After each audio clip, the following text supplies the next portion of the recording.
Assalamualaikum warahmatullahi wabarakatuh. Selamat pagi semuanya, apa kabar? Pada bab 5 pertemuan yang pertama pembelajaran ilmu hadis di semester 2 ini, kita akan membahas materi hadis berdasarkan tempat penyandarannya. Kemudian kita langsung ke peta konsep. Pada peta konsep ini, hadis berdasarkan tempat penyandarannya ini dibagi menjadi 4 bagian yang kita bahas nantinya. Jadi ada 4. Yang pertama pembahasannya kita awali dengan hadis qudsi.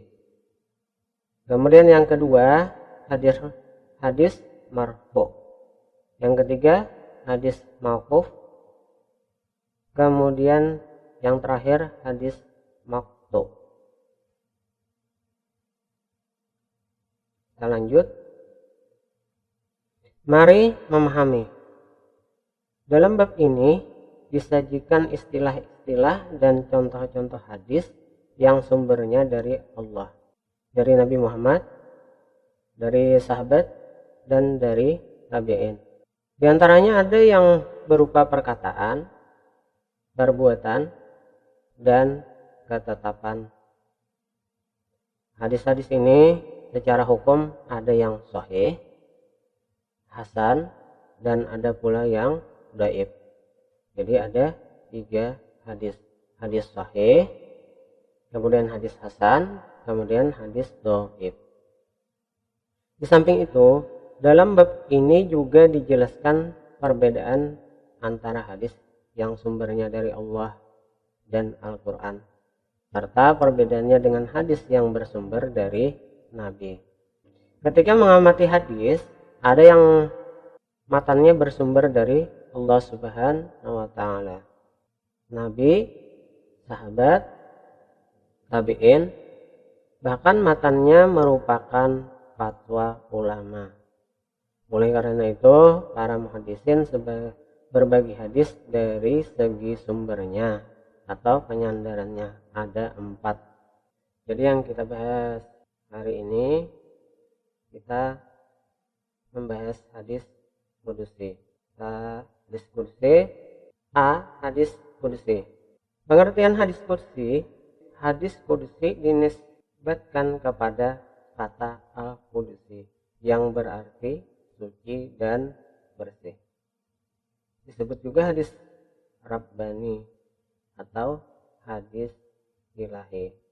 Menurut istilah, hadis qudsi adalah ma'adhafahu Rasulullah sallallahu alaihi wasallam wa asnadahu ilallahi azza wa jalla min ghairil Qur'an. Hadis yang disandarkan dan disanadkan Rasulullah sallallahu alaihi wasallam kepada Allah Subhanahu wa taala selain Al-Qur'an.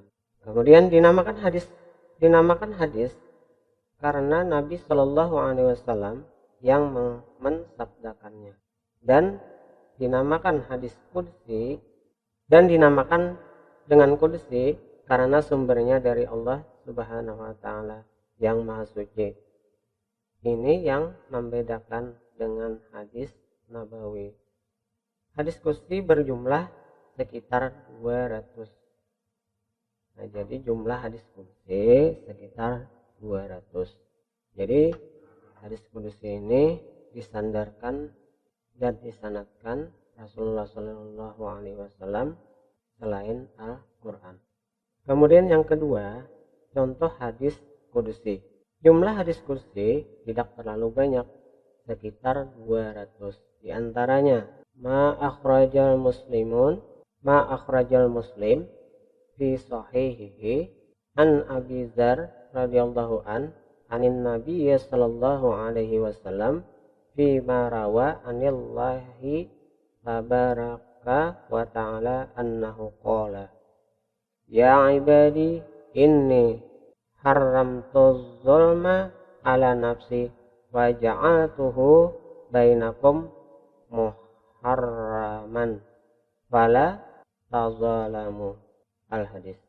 Allah Subhanahu wa taala berfirman wahai hambaku, sesungguhnya aku mengharamkan diriku dari berbuat zalim, dan aku haramkan perbuatan zalim untuk kalian semua, maka janganlah kalian berbuat zalim.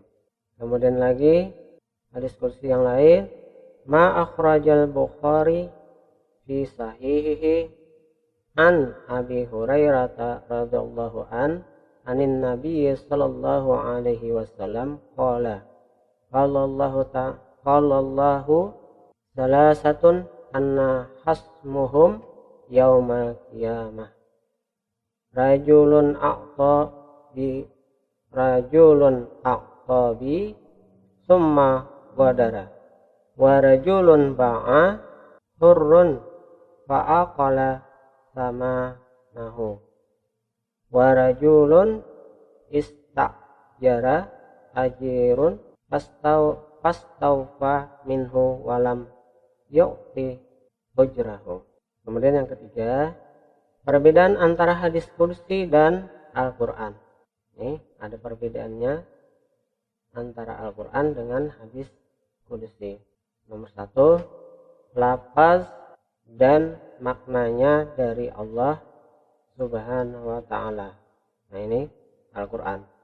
Tapi kalau hadis kursi, maknanya dari Allah dan lafaznya ada perbedaan pendapat ulama. Nah, di sini kalau tadi lafaz dan maknanya dari Allah. Kalau hadis kursi maknanya dari Allah, sama maknanya dari Allah, dan lafaznya ada perbedaan pendapat ulama.